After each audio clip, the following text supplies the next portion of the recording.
Hi,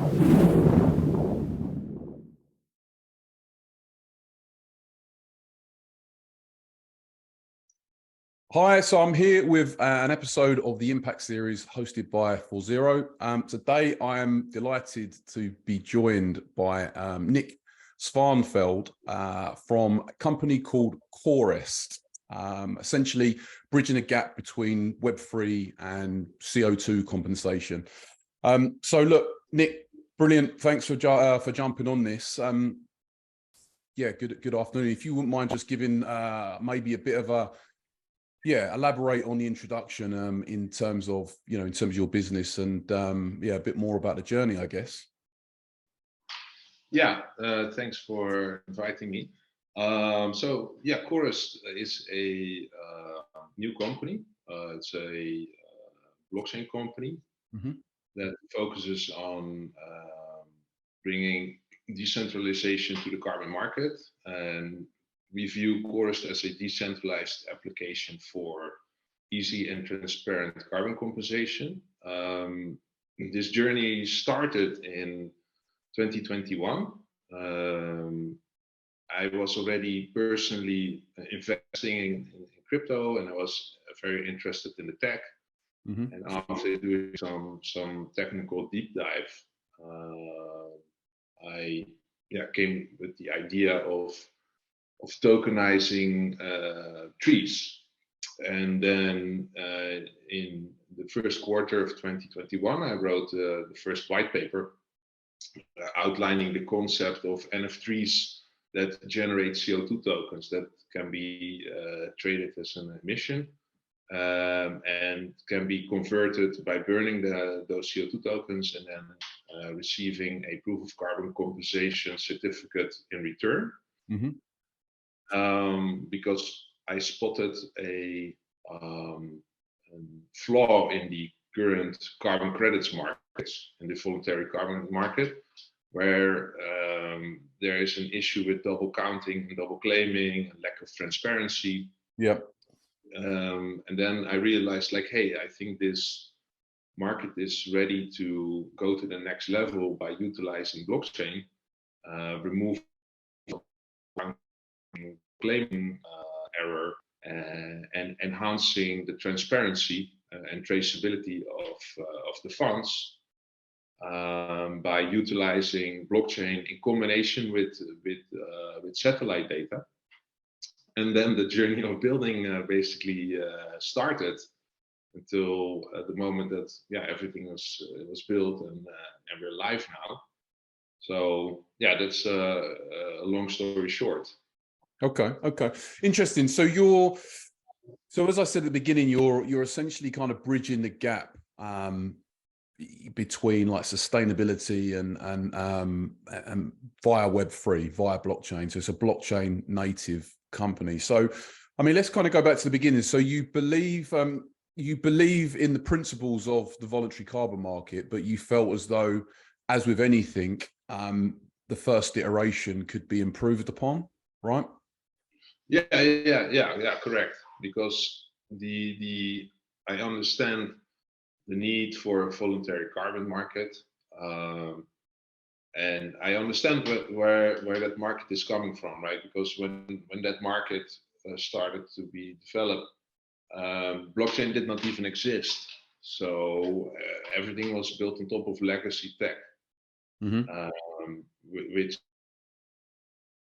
to centralization and accounting or claim, basically, because you're relying on centralized entities to regulate this market.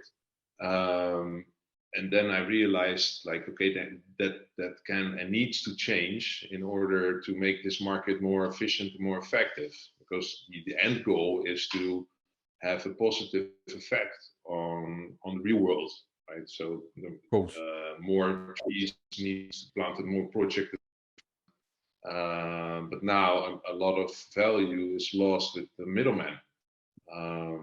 And if the problem is not solved, then you're basically paying for a lot of people, but you're not seeing a lot of effect on the ground, basically. Yeah, I guess with everything, there's always improvements that could be made, but also, whenever there's an opportunity for an individual or a company to commercialize something and make money from it, then it leaves a door open for people to take advantage of the situation, or use it for what it's not necessarily intended. So so from your perspective, the utilization of Web3 or specifically blockchain smart contracts, that's for the traceability, to be able to verify the impact of the projects, right? Yeah, and also automation, right? Because in the a good example is the retirement of carbon credits. If you compare that to the traditional way, and if you see how we do it as a company, the efficiency is like 10x, maybe even 100x. Because if I talk to traditional carbon brokers or people that deal with carbon retirements, it's basically people sitting and emailing each other in order to make this retirement happen, right? And then still there is a possibility that somebody thinks, oh, this retirement happened, but in real life in the database it was not registered as, okay, this carbon credit is retired, and then it's traded again. In our case, our smart contracts have automated that, and it's globally accessible. Anyone can have access, and you can do your own retirements, and there's no doubt that it happened because these smart contracts, they take care of it, and it's there, immutable on the blockchain. And there's no human involved. Yeah, maybe a few developers in the beginning to build it, to deploy the contracts, and of course we have some maintenance. But compared to how that process looks like in the traditional carbon credits market, efficiency is like 100x more. Right. And then you stop, and then the way that you've set it up is obviously it mitigates the chance of double counting, right? Counting. Yeah. Okay. Which is an obvious flaw in the traditional voluntary carbon market. Yeah, and everyone can see it, right? So it's the smart contract that doesn't differentiate between players. It's just a set of rules. Everyone can see it in the contract, and everyone needs to comply with these rules. Otherwise, the transaction doesn't execute. And that's the only way you can retire and prove that that event really was compensated. So yeah, I think that that's a really solid case why that legacy tech will have a very hard time to compete with blockchain. Understood. Now, if you wouldn't mind, just elaborate a bit more on the project. So you've actually got Coorest actually owns physical space, right? Over in Spain, you've got how many hectares of land? Yeah, now we own 17 hectares. 17, right, okay. And yeah, give as I say, elaborate, go into a bit of details about what it is you're planting there, and what the overall kind of, I suppose, what the end game is with the space. So it started in 2021 with the sale of our first batch of NF3s, because we had this idea, we had this white paper, and we had participated in a few hackathons to build some kind of minimum viable product for the tech. And then we needed, of course, funding.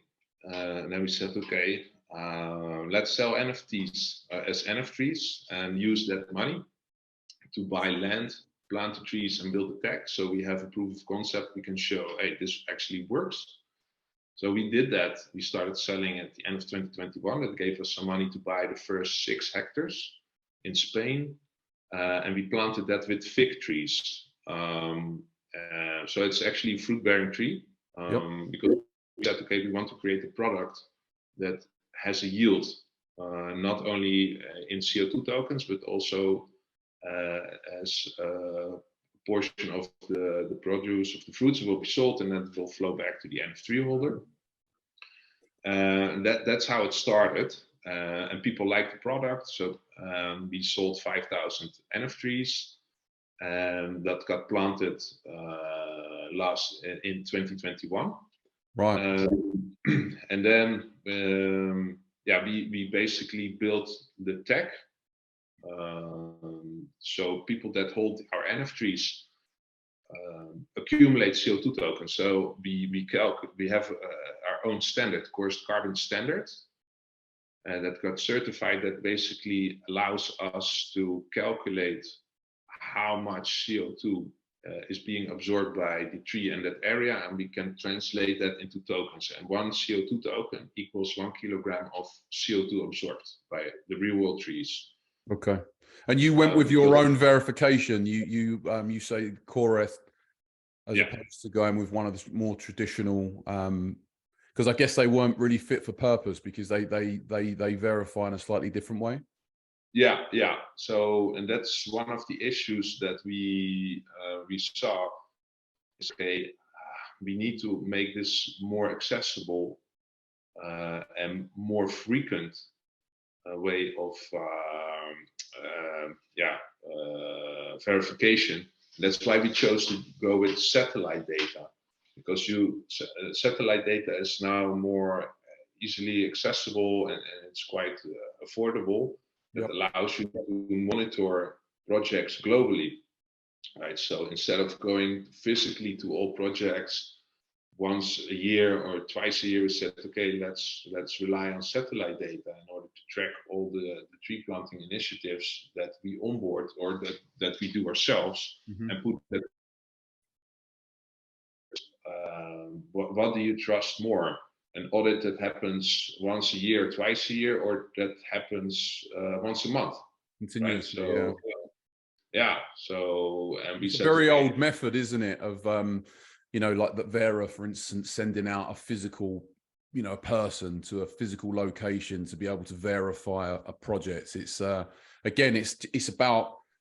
It's quite. It seems to me like quite an old sort of way of doing things. There's definitely yeah, and I think each auditing method has its own pros and cons. Of course, I mean, satellite data isn't perfect, but it's more, in my opinion, it's more scalable, right? So because if you look at projects every month from space, you have quite a good understanding. Hey, are those trees really there, and are those trees okay? And if you at least can see that every month, then the most important issue of transparency is solved, right? Like, because the most important thing people want to know is, okay, are those trees really there? Absolutely. And do they keep being there? And if you do that once a year or twice a year, it's a lot. It's a big gap, you know. It is, yeah.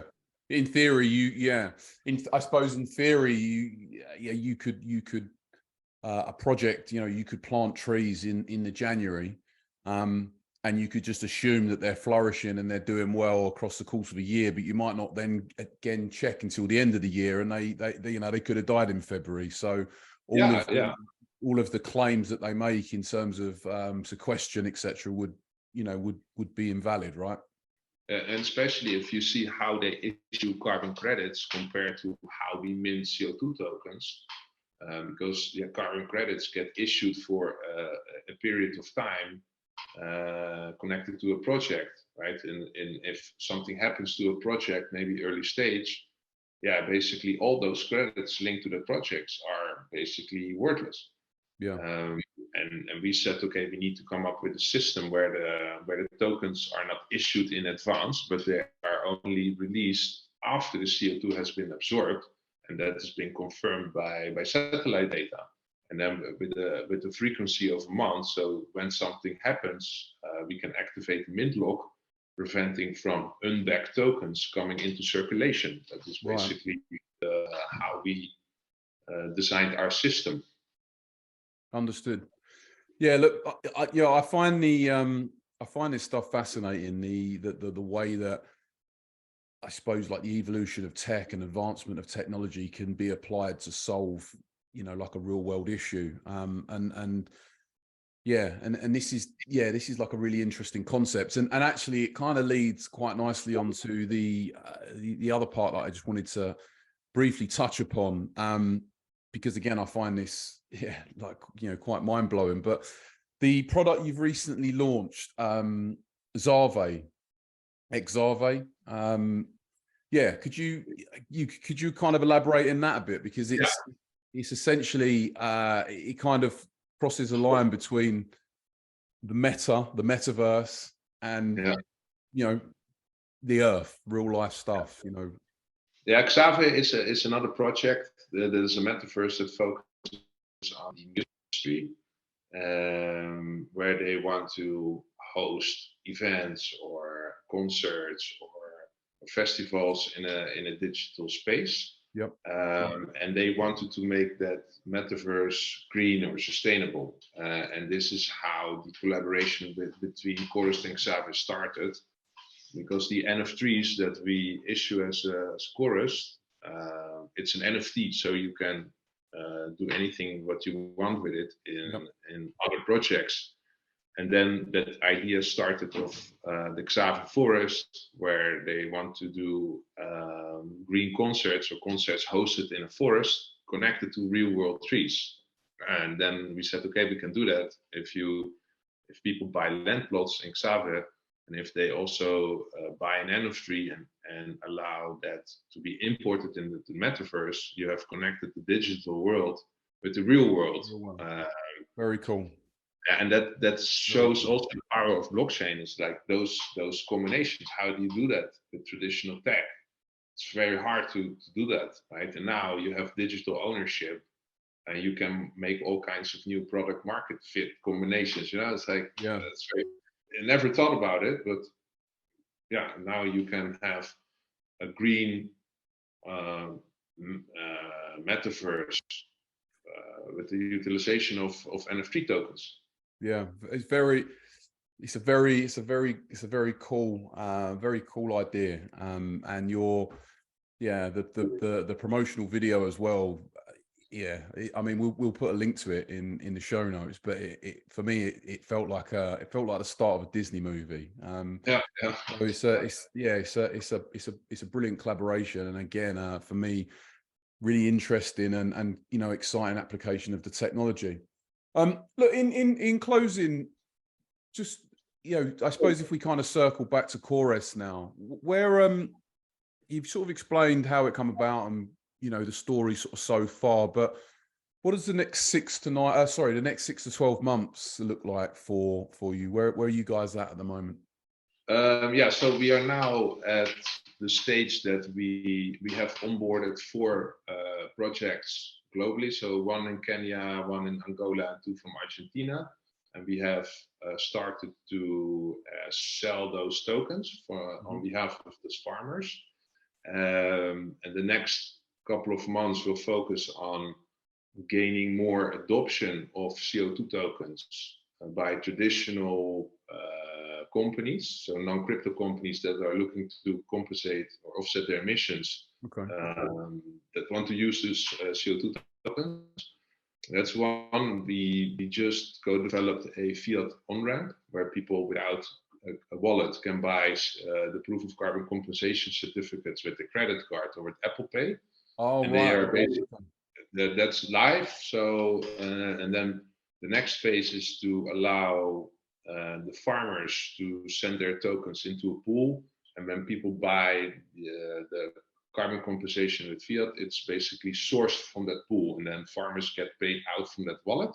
Okay. And make that and trace that all the way back to the farmer, because we chose to have a fungible token for CO2 that basically allows us to build products like this, where we can equally benefit all onboarded projects in our ecosystem. So by buying 1 token, you're basically funding multiple projects at the same time. Right? I see. And the farmers then have equal playing fields, and they receive the same price, and they're not competing with each other, right? So that's very important. that people can see, hey, if I buy this token, how do I know that it ends up with this green project, right? Because people want to know that they demand transparency. Yeah, we are very focused on new use cases for CO2 tokens, integrated in web shops,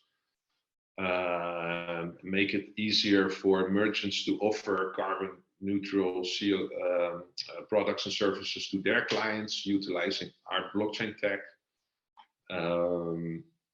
And yeah, grow the liquidity in the market, because we started end of last year, and now we are onboarding more and more projects to grow liquidity, to offer more carbon compensations to the market.